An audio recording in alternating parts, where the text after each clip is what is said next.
True life in God के दैनिक podcast में आपका स्वागत है, जहां हम अपने समय में ईश्वर की आवाज सुनते हैं। हम उन्हें सचमुच जान पाते हैं और उनके साथ एक और भी निजी रिश्ता बना पाते हैं। एपिसोड 137। 22 दिसंबर 1990। हे मेरे यीशु, मैं उपस्थित हूँ। मैं तुम्हारे साथ बहुत कोमलता से पेश आता हूँ ताकि तुम मेरे फूल की तरह खिल जाओ। मैं चाहता हूँ कि तुम मजबूत बनो और मुझ पर विश्वास करो। मैं इसे संभव करूँगा। तुम मजबूत बनोगी बेटी, क्योंकि तुम मेरा वचन लेकर चलती हो। तुम्हारे सामने मैं हूँ ताकि तुम्हारे साक्षी बनने के दौरान आने वाली सभी बाधाओं को तोड़ सकूं। मैं सर्वोच्च हूँ बेटी। मैं तुमसे कहता हूं कि मैं यह सुनिश्चित करूंगा कि नीचे से कोई भी शक्ति तुम्हारे मेरी संदेश की घोषणा करने से न रोके। तुम्हें मेरे संदेश की घोषणा करने से न रोके। मैं तुम्हें मिस्र के देश के विदेशी भूमि में मेरी बात मानने और दूसरे लोगों को गवाही सुनाने के लिए निकाल लाया हूं। इसलिए यद्यपि तुम्हारा व्यवहार भयावह था और तुम्हारी इंद्रियां कलंकित थी, जिससे तुम प्रकाश को नहीं देख पा रही थी, दया और करुणा तुम्हारे अद्भुत दुख, अपराध बोध और दुर्दशा से अभिभूत होकर तुम्हारी सहायता के लिए आए।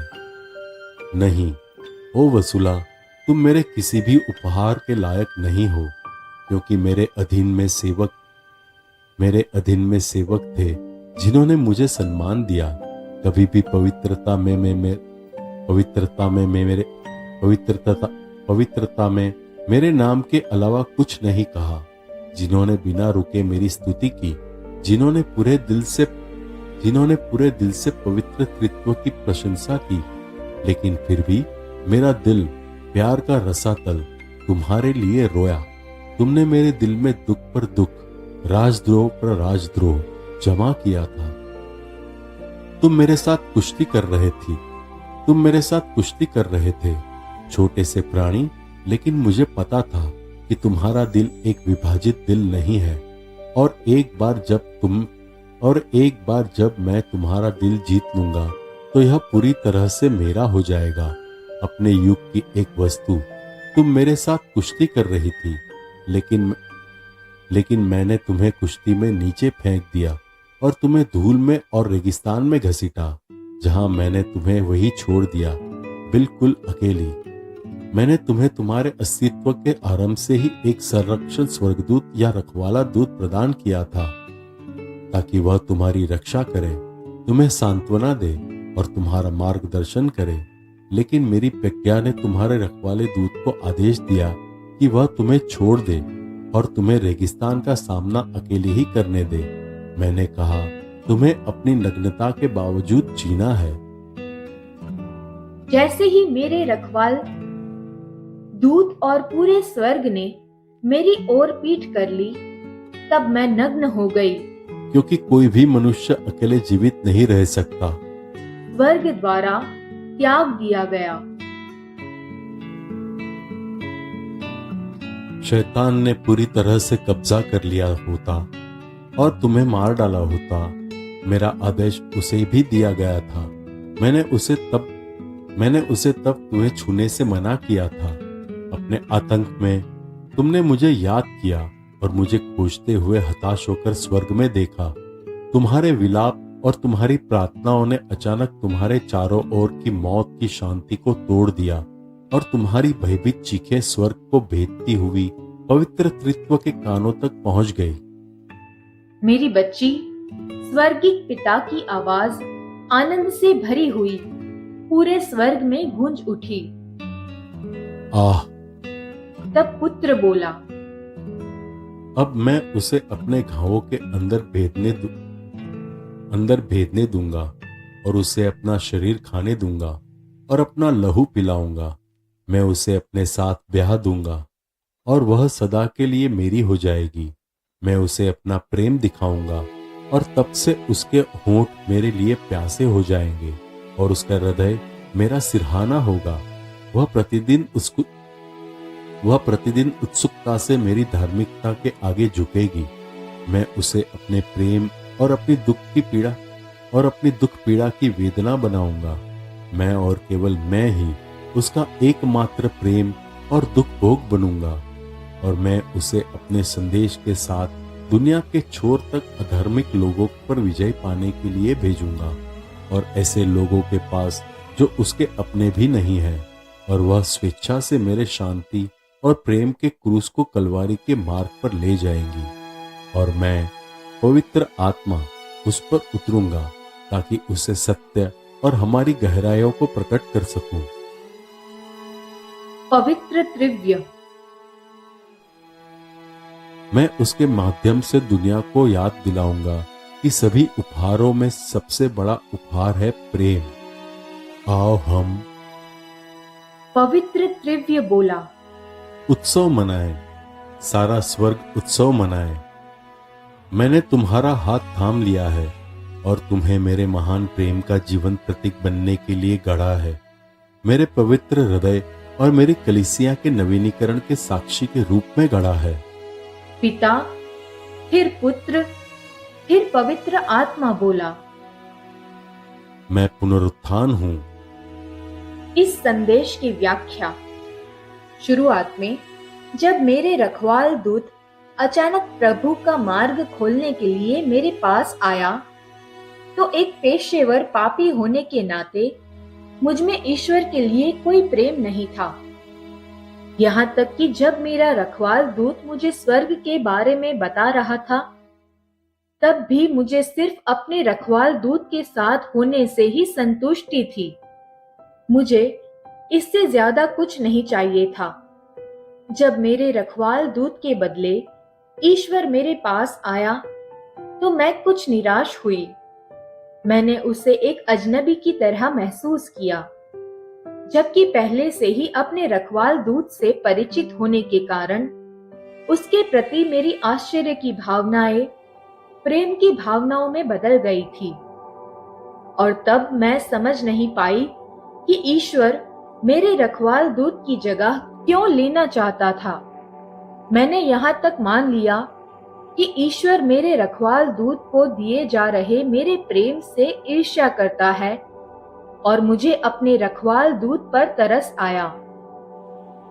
बाद में मेरे रखवाल दूत द्वारा मुझे दिए गए एक बहुत ही दर्दनाक शुद्धिकरण के बाद ईश्वर दूसरी बार मेरे रखवाल दूत की जगह लेने के लिए फिर से मेरे पास आया।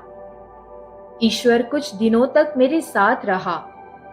धीरे धीरे और प्रज्ञा के साथ मेरा हृदय खोलता रहा, ताकि मैं भयभीत ना हो जाऊं।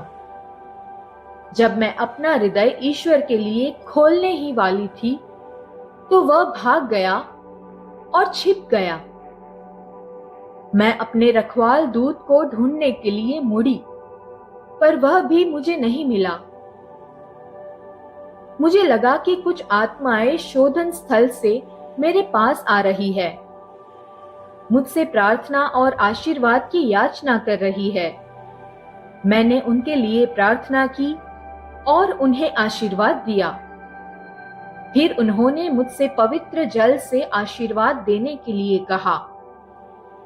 मैं उनके लिए पवित्र जल लाने के लिए जल्दी से गिरजाघर की ओर दौड़ी, और मैंने उन पर पवित्र जल छिड़क कर उन्हें आशीर्वाद दिया।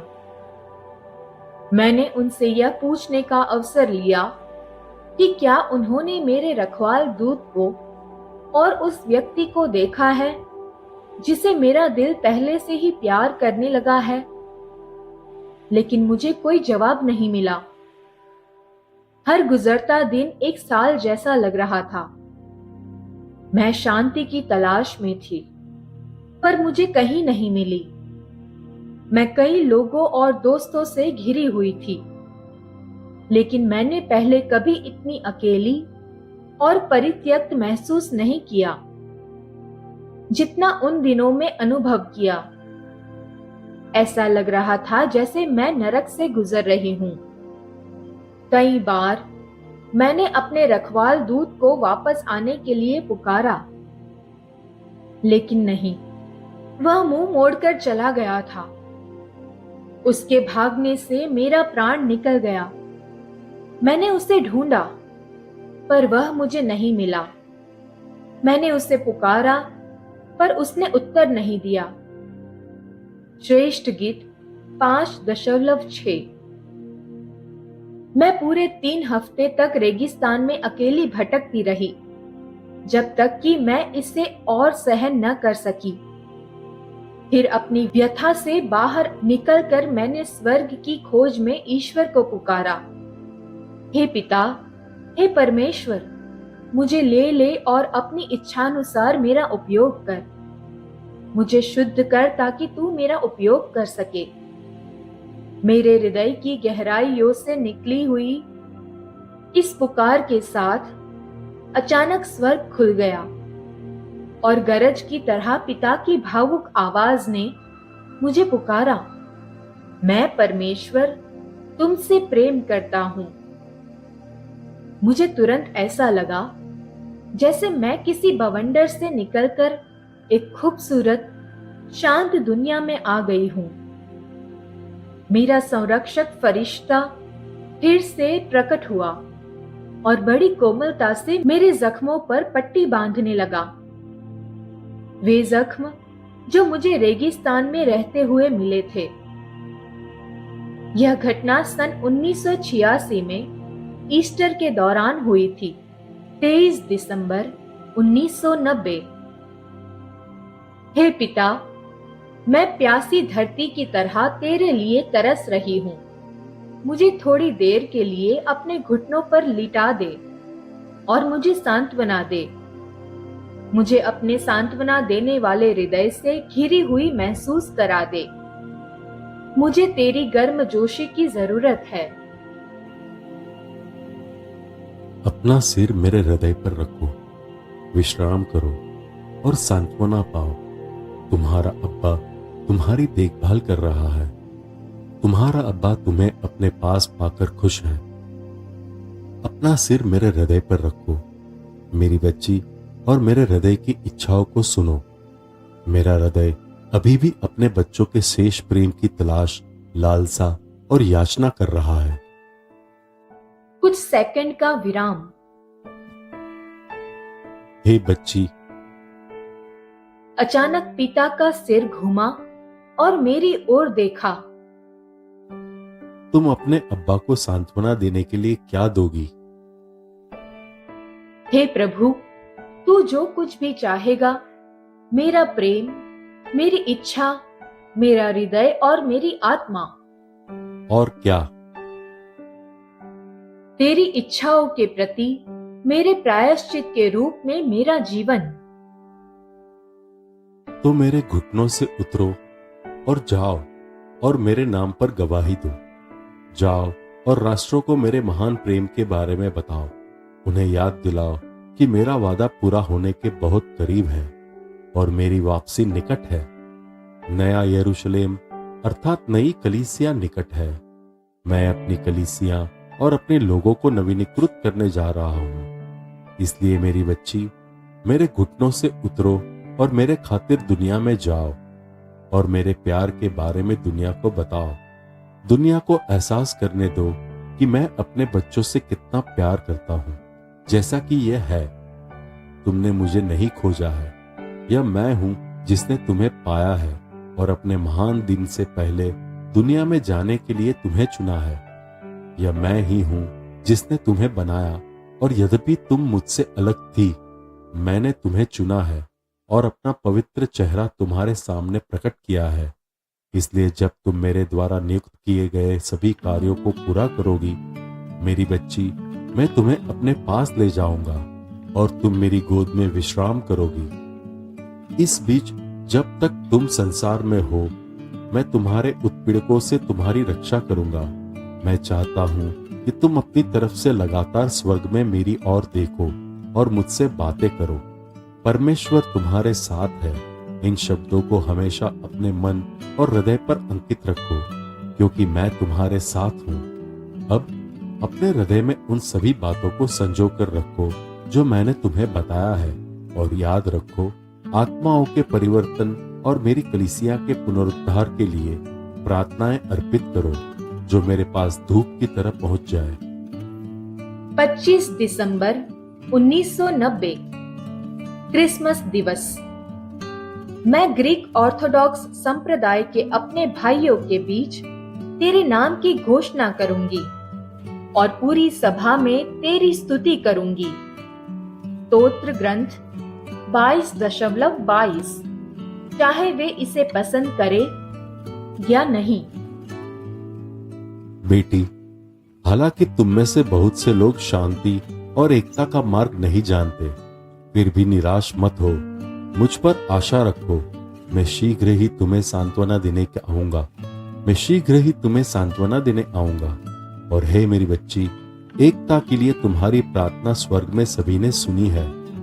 मैं तुम्हें एक करने आऊंगा। मेरा वचन दिया गया है और मेरी इच्छा पूरी होगी। इस बीच एक ऐसे राष्ट्र को बुलाओ जिसे तुम कभी नहीं जानते, और उन्हें वे निर्देश दो जो मैंने तुम्हें दिए हैं। और यदि कोई ऋषि कभी कभी मुझे पिता कहने का आरोप तुम पर लगाता है, तो उसे याद दिलाओ कि आज एक बालक का जन्म हुआ है, और उसका नाम अद्भुत परामर्शदाता, पराक्रमी परमेश्वर, शाश्वत पिता और शांति का राजकुमार है। यशायाह 9.5। उन लोगों के लिए प्रार्थना करो जो खुद को व्यवस्था के शिक्षक कहते हैं, कि उनकी आत्मा एक विनम्र और दिन आत्मा बन जाए। प्रार्थना करो कि सभी राष्ट्र मेरे प्रकाश में आए और उनके दिलों को खाने वाला प्रतिशोध दूर हो जाए, ताकि मैं उनके दिलों को अपनी शांति में लपेट सकूं। प्रार्थना करो कि पूर्व पश्चिम के साथ और उत्तर दक्षिण के साथ शांति बनाए रखे। प्रार्थना करो कि यह अत्यधिक गर्व और अभिमान जो मेरे कुछ चरवाहों को जकड़े हुए हैं, विनम्रता में बदल दिया जाए। प्रार्थना करो कि वे समझे कि मेरे कहने का मतलब क्या है। जो तुम लोगों में बड़ा होना चाहता है वह तुम्हारा सेवक बने, और जो तुम में प्रधान होना चाहता है वह तुम्हारा दास बने। हाँ, क्योंकि मानव पुत्र भी अपनी सेवा कराने नहीं, बल्कि सेवा करने तथा बहुतों का उद्धार करने के लिए प्राण देने आया है। मत्ती 20.26 व 28। मेरी अपने प्रभु की नकल करो और तुम जीवित रहोगी। 30 दिसंबर 1990। मेरे प्रभु और मेरे उद्धारकर्ता, मैं उपस्थित हूँ। मुझे प्रसन्न करो और मेरे लिए कार्य करो। मुझसे प्रार्थना करो और मुझे स्मरण करो। आओ। आपने अभी अभी true life in God podcast सुना है। कल हम फिर एक नए एपिसोड के साथ आपसे मिलने के लिए उत्सुक हैं।